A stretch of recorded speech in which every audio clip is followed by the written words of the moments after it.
If you ask any resident that lives at the village today if they've had housing before, 99% of them will say, yeah, I've had housing. I just didn't know how to keep it. For whatever reason, I lost it, or I burned every bridge in my social network, and I can't go to any of my family members or friends. And so that's what's keeping me on the street. Once they go down that road, then all these other factors come into play. Sometimes it's addiction, sometimes it's trafficking. And when those things are in front of you, a lot of times there's no way out. I hear that every day from people that we're talking to. I just feel like I'm another number. If I go in to get services, they don't ask me my name. It's what's your case number? This is Dr. Rob Harder with the Nonprofit Leadership Podcast, Making Your World Better. What does it take to be an effective nonprofit leader today?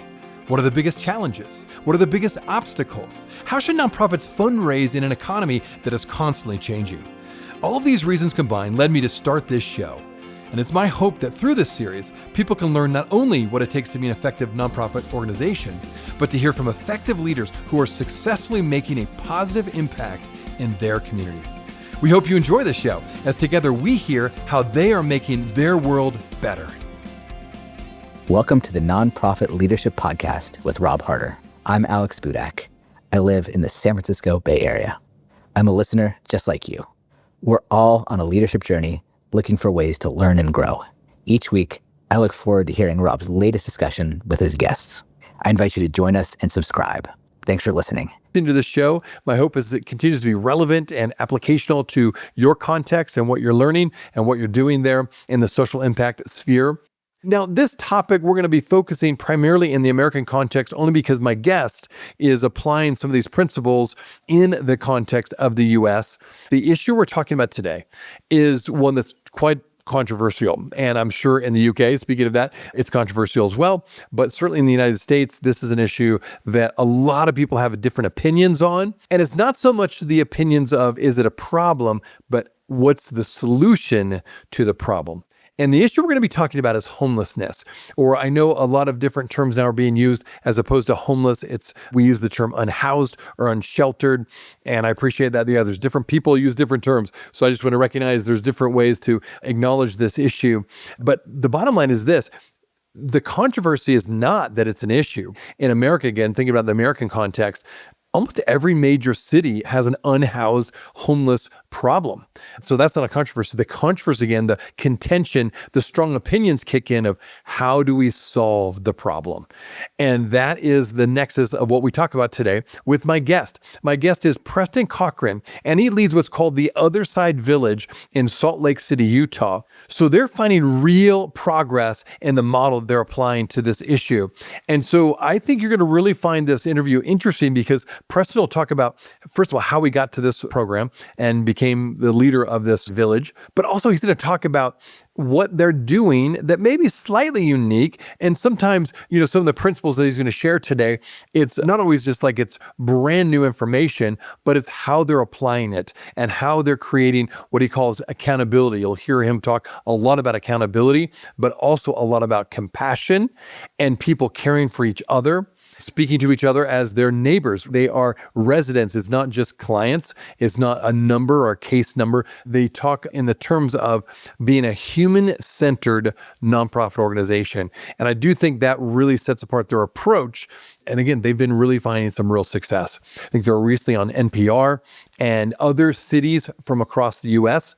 are coming to lean in and say, what are you doing here with your model at the Other Side Village? We want to learn from it and we want to apply it to our city. So again, really interesting conversation about a very difficult topic.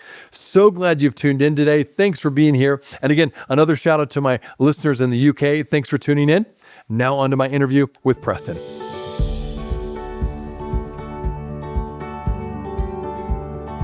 Welcome to the Nonprofit Leadership Podcast with Rob Harder. I'm Alex Budak. I live in the San Francisco Bay Area. I'm a listener just like you. We're all on a leadership journey looking for ways to learn and grow. Each week, I look forward to hearing Rob's latest discussion with his guests. I invite you to join us and subscribe. Thanks for listening. Now here's Rob. This podcast is sponsored by DonorBox. DonorBox, helping you help others with the best donation forms in the business. Well, welcome back, everybody, to the Nonprofit Leadership Podcast. I have Preston Cochrane here today. Preston, first of all, thanks just for taking time out of your very busy schedule to join us on the show today. Pleasure to be with you, Dr. Harder. Thanks for having me on. Absolutely. Well, the fun thing about having Preston on the show is that we are actually friends. We're in the same neighborhood, so to speak. I live in Park City. He's in Salt Lake, which pretty much means we're neighbors. And he's doing great work right here in Utah. And I want to talk all about the Other Side Village. And one of the things I do with all my guests, Preston, is just invite them to share a bit about their story, specifically how they got to where they are today. And I know, just because I know you, you've done a lot of different things in your life, but what led you to working now with the Other Side Village? Maybe just give us a brief history of your story. Yeah, I'll try to give you the short elevator because I don't want It's hard, isn't it? It's tough. Yeah. But I would say, gosh, over about 10 years ago, I was a CEO. I've been in a nonprofit, and then I went to a private company to be a CEO there. And there was some things I was missing. And I could tell in my own life that I was missing that. And then out of the blue, lo and behold, I get a call from a friend that says, we are looking for someone that's got your skill set for this particular role.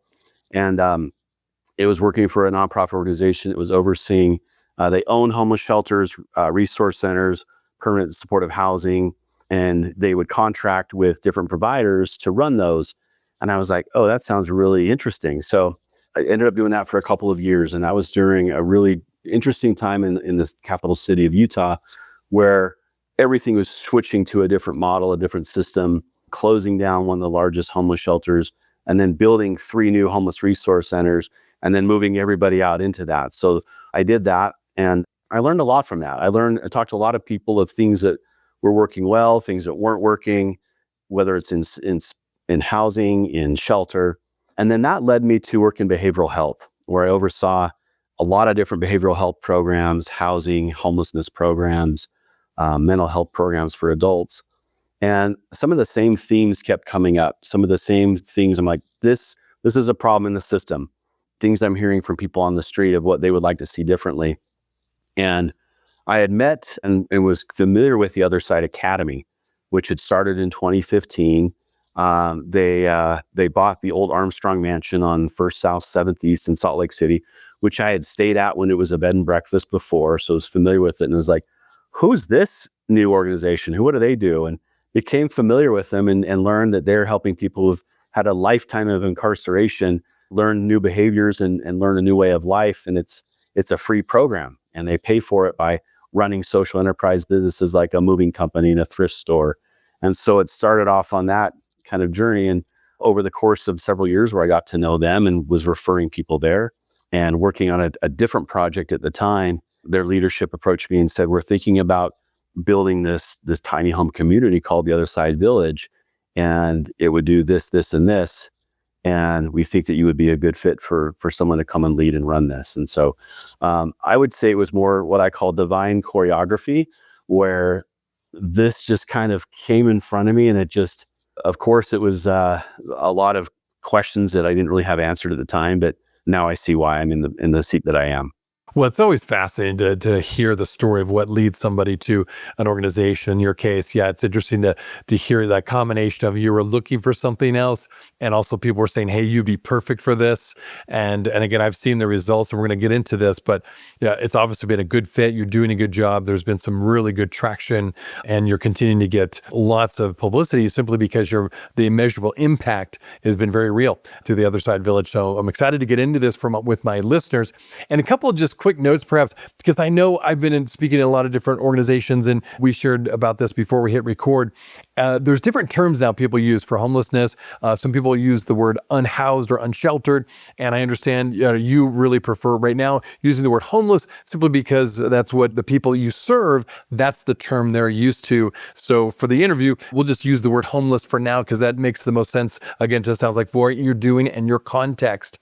So with that, having said that, the Other Side Village challenges the idea that housing alone solves the homelessness problem. So maybe let's dive into that. What problem are you really trying to solve with the Other Side Village and your work there? So obviously those that have been chronically homeless, that's our focus. And at its core, we're trying to solve a couple of things. First, social isolation. So someone that's isolated that's a lot of people experiencing that. Hopelessness, obviously mental health, addiction, incarceration, affordable housing, and disconnection.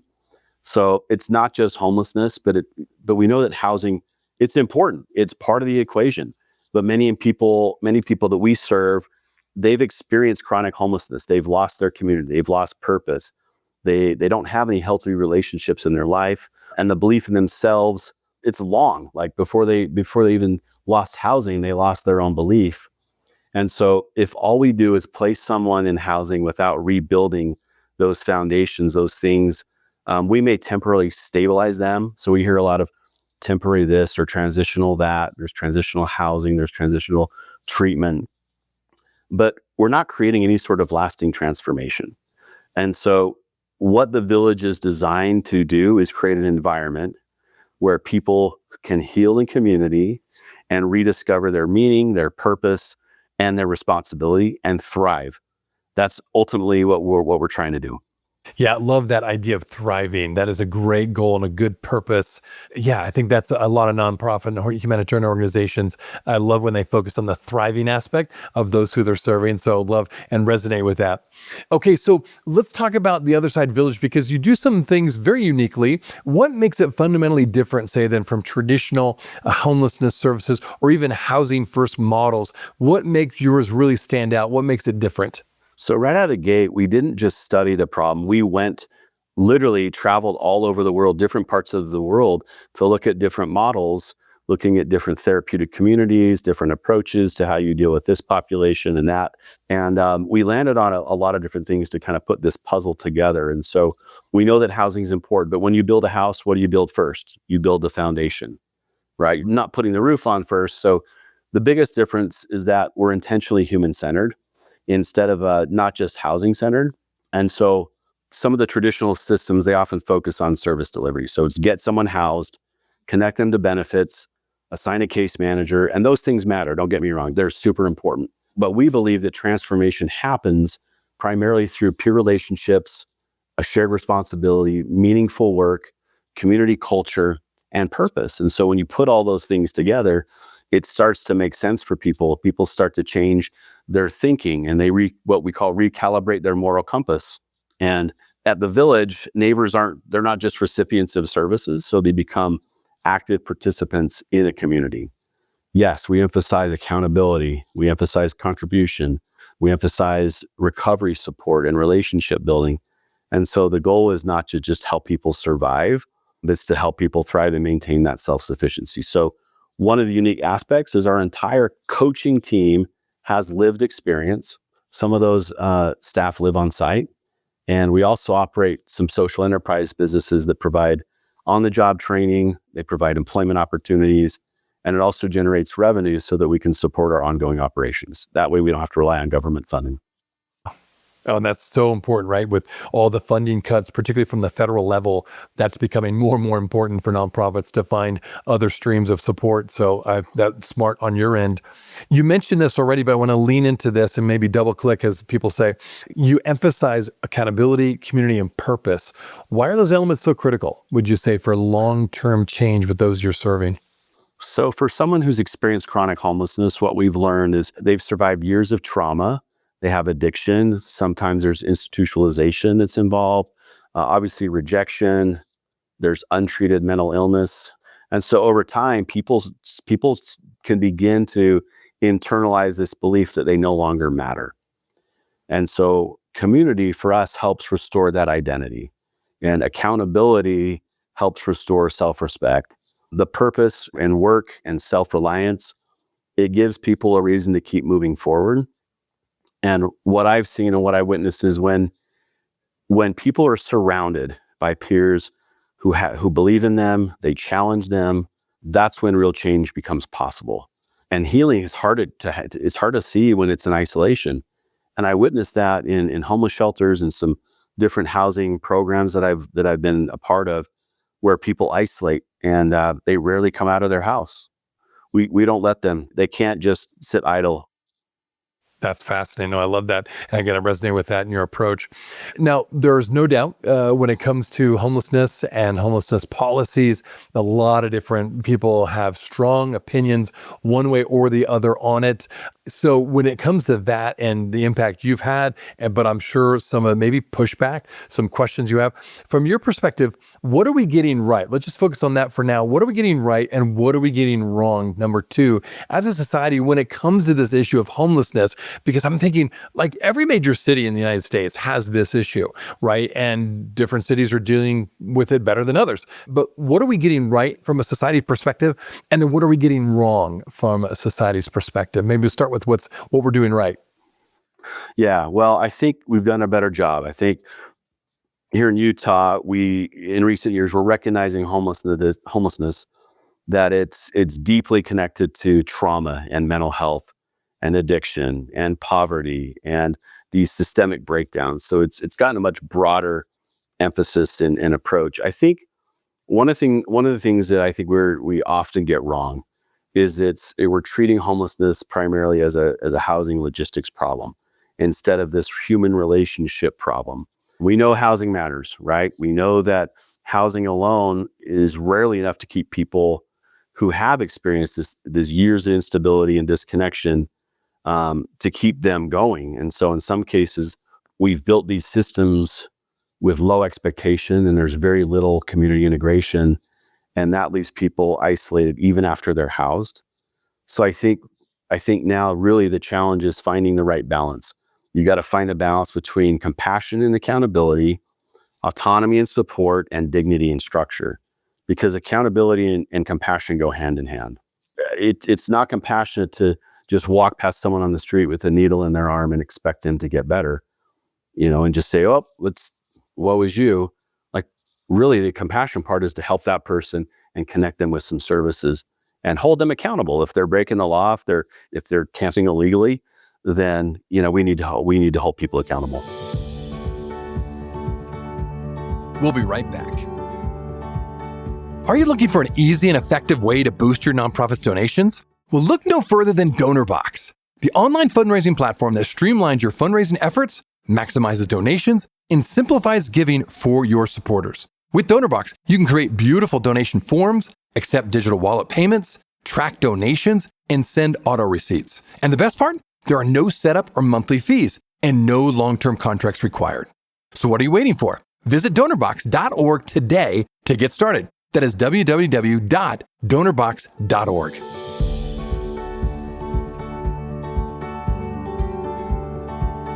Yeah. Okay. So talk more about that, because I think that's you getting to the heart of it. I think where there's controversy, if you want to call it that, or just disagreement, where does accountability and compassion overlap, right? Maybe some people lean one way or the other when it comes to homelessness. How do you strike that balance? And where is it maybe a time where you maybe went too far one way or the other? Yeah. I mean, when you have people who are on the street and we're not helping them, we're not connecting them, and law enforcement may just be hand-tied on what they can do because, the jails are full, or I know it's just going to be a catch and release. And so it's this vicious spin cycle, as I call it, where they may get arrested and then they're out the next day. What have we done in that time period other than cost taxpayer dollars? What are we doing on the front end? Obviously prevention, we can do a much better job on prevention.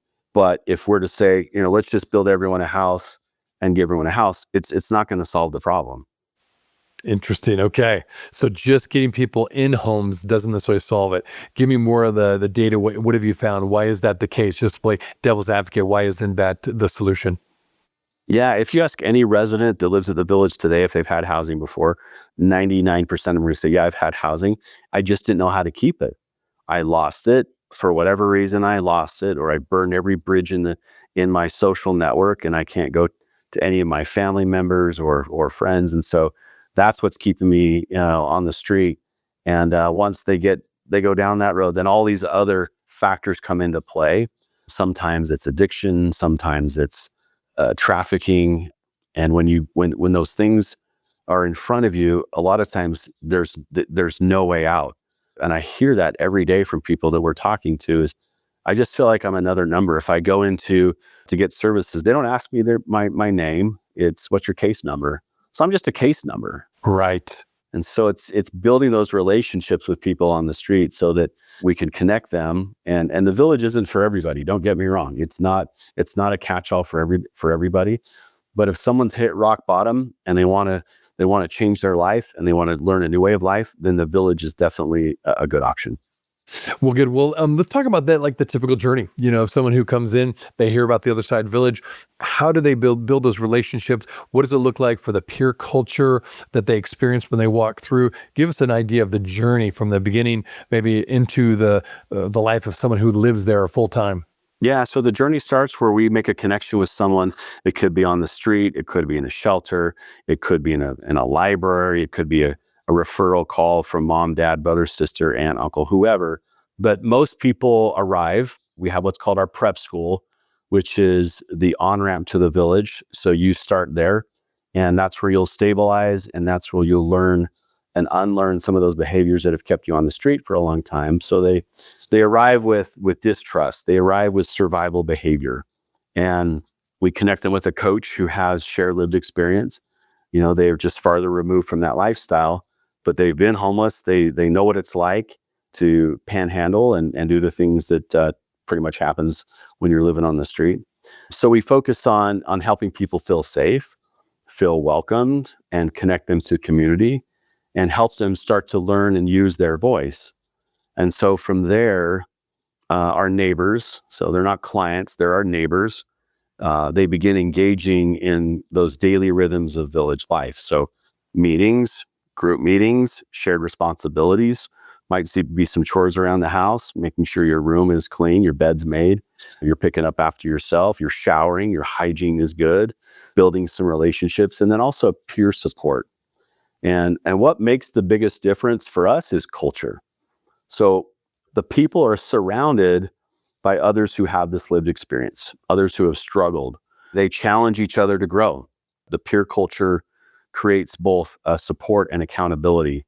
And so over time, people shift from surviving day to day to seeing themselves as contributors.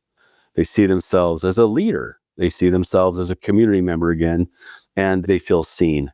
And you know what? My voice matters because we operate what's called a democratic therapeutic community. Democratic meaning you have a voice and a vote and a say, Rob, in our community, just like I do. So if we're going to create a new rule, it might be on cell phone usage. We're going to talk about it, we're going to debate it, and then we're going to vote on it. And the community votes, and that's how we operate. That's interesting. So everyone has a vote essentially for different things, where they're creating rules or policies. Yeah. I mean, when we were creating the rules of the village, an example would be a pet policy. What is a pet policy going to look like? Okay, we're going to allow pets. What kind of pets? We're going to allow every dog breed, big dogs, small dogs, this one, that one. And over time, we call it co-production. So this co-production, this co-creation model of it's super creative because the community can come up with much more creative ideas and workarounds for things that some of the government regulations and rules would just be a no. It's a hard no. It's like, nope, can't do it that way. So we've got to operate this way. So that's a really unique feature of the other side, is how we operate democratically. Interesting. Okay. Well, and that kind of gets me to the next question. I was curious, when people, and I'm particularly thinking of donors, maybe volunteers that check out the Other Side Village and they actually participate in the community, see it up close and personal. What surprises people the most when they come and experience the village? People are surprised by how normal and relational and joyful it feels.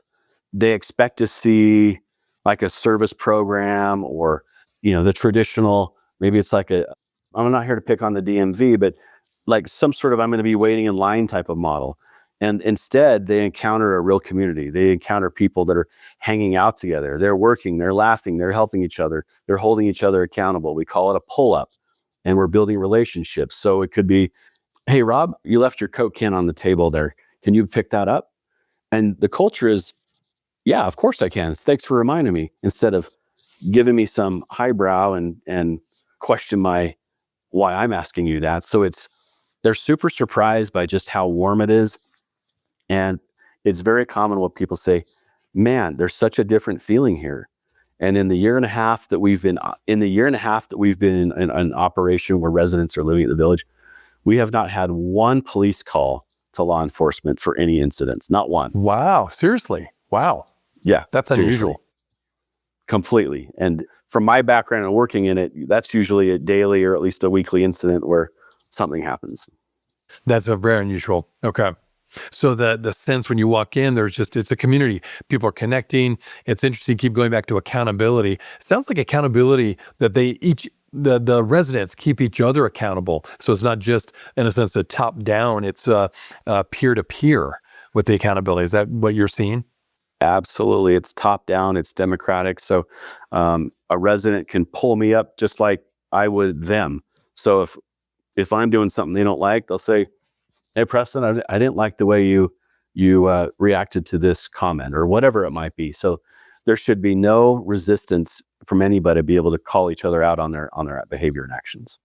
Okay, now I'm sure you've experienced criticism because what you're doing is difficult. As we said, it's controversial. People have different opinions on what to do and how to solve the homelessness issue. What criticisms or maybe even setbacks have you faced, and then how have you resolved them? Yeah, I think the first criticism when people said, this isn't going to work for people that have been homeless. And I think, the Other Side Academy has a very high success rate as far as outcomes.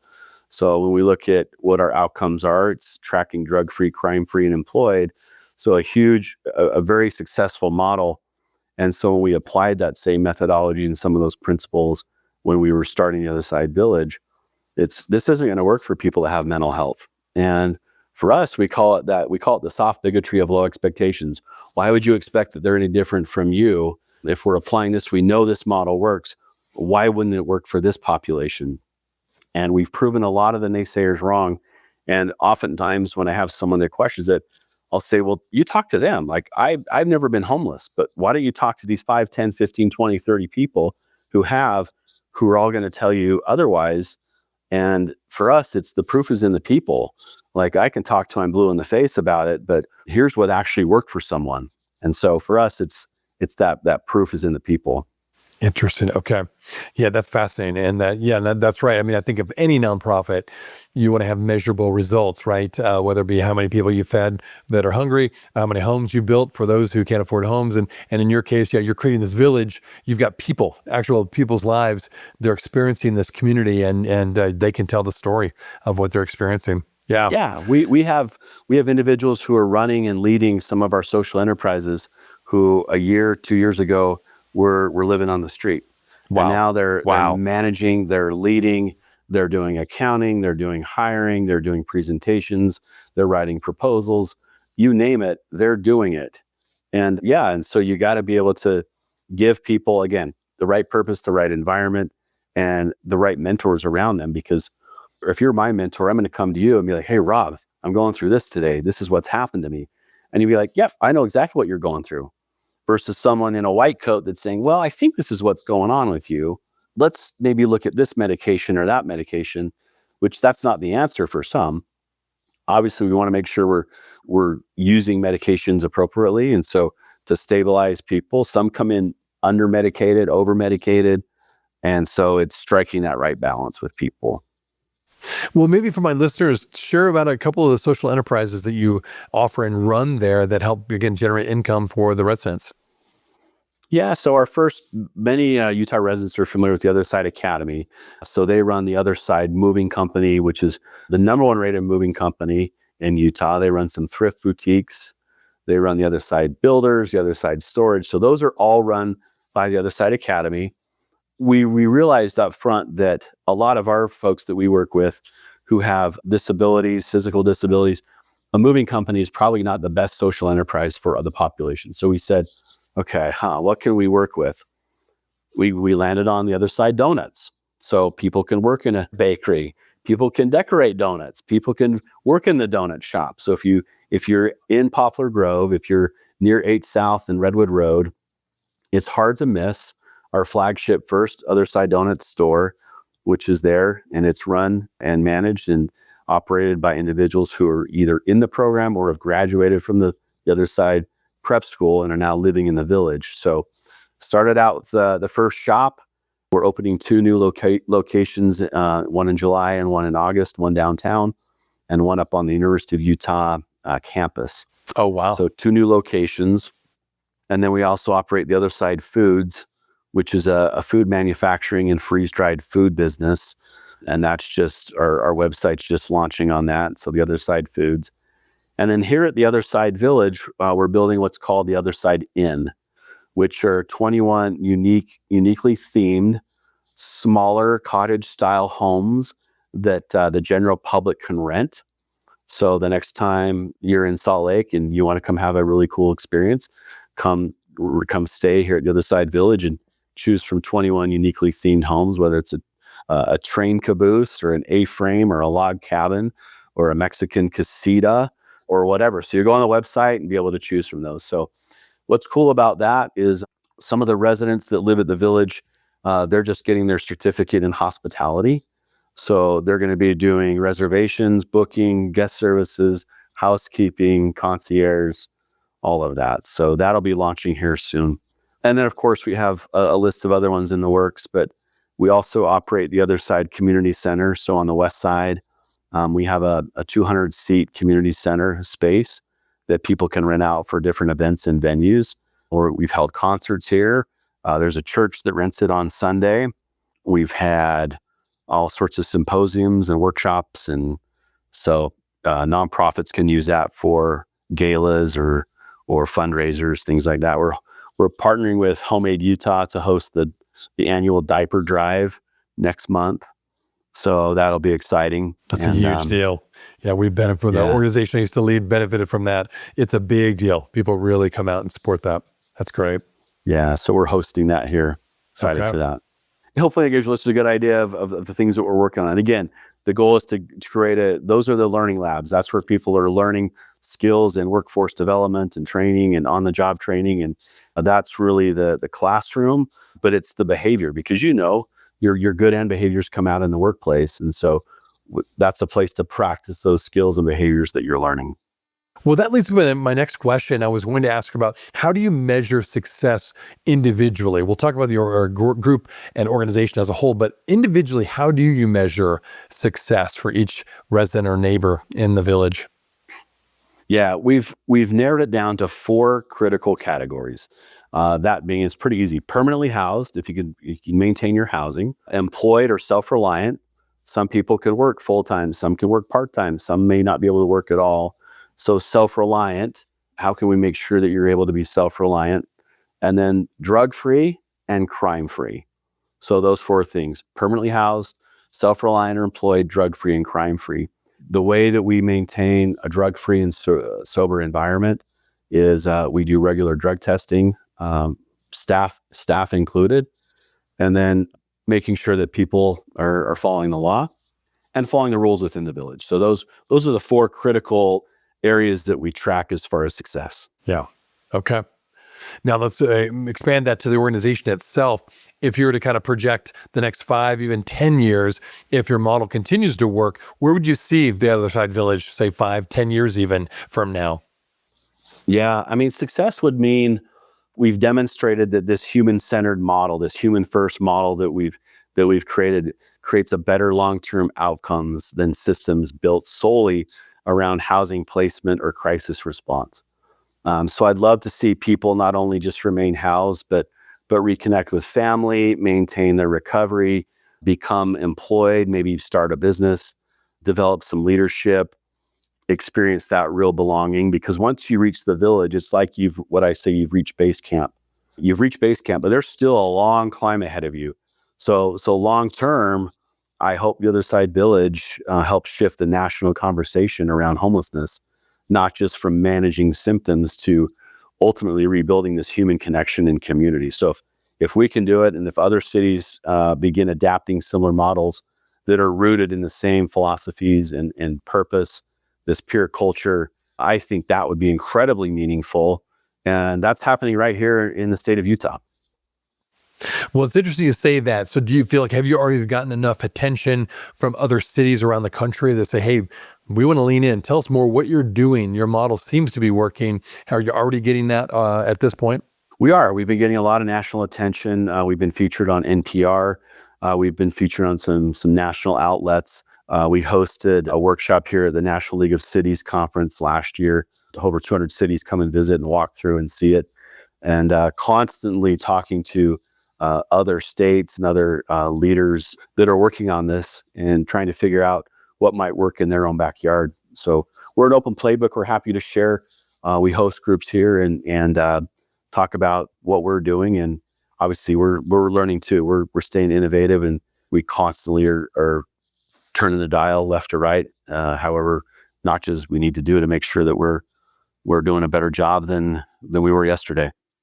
Well, again, thank you for being on the show. I mean, it's so interesting that you are doing some things just slightly different. You're trying to create your own uniqueness there, and you're responding obviously to local needs as well. But it's fascinating that you are having so much success. Other people are saying, hey, we want to see this applied to our city or our state. And it is such an issue. I've had multiple people on the show that are doing similar work because the unhoused and homeless situation is a big one. And it seems to be certain cities it's growing. And so to come up with a good model that really seems to hit at the heart of the human at the center of everything is this human-centered approach seems to me to be a really good approach. And obviously you're seeing great results. So for my listeners, if they want to connect more and they want to learn more about the Other Side Village and or just connect with you, where would you send them? How best can they connect with you? Yeah, our website is theothersidevillage.com. Obviously, social media, The Other Side Village. You can find me on LinkedIn. Happy to connect, happy to have a conversation. And thank you so much for the opportunity to share our work and highlight what we're doing here. And it's a pleasure to be with you. And thanks for listening. Well, again, thanks for your work because it's hard work. It's not easy. You do get criticism, as you mentioned, but you're obviously making a real impact and a difference. And again, I'm just lucky because I live in Utah and I hear about it quite a bit. So way to go. And thanks for taking time to share some of the things you're learning along the way and things that maybe haven't worked, but things that really are working. And you've learned both of those things along the way.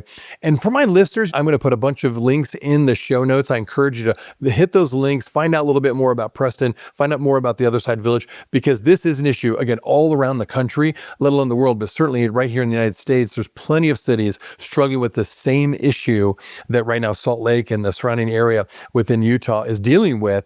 And so finding models that work, finding nonprofits that seem to be really turning the dial on this issue of the unhoused population, the homelessness issue that we're all dealing with.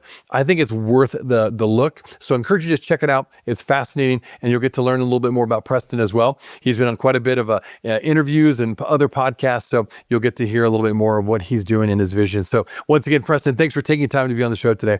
Thanks, Dr. Harvard. Good to be with you. Hey friends, well, I wanted you to know that this podcast can be found on iTunes, Spotify, Amazon, Google Podcasts, and wherever you listen to other podcasts. I also want to encourage you to like, subscribe, and share this podcast with others. This will actually help us get this great content out to more nonprofit leaders just like you. You can also join the Nonprofit Leadership Podcast community, find other resources and interviews of past guests, all on my website, nonprofitleadershippodcast.org. Well, thanks again for listening. And until next time, keep making your world better. This podcast is sponsored by DonorBox. DonorBox, helping you help others with the best donation forms in the business.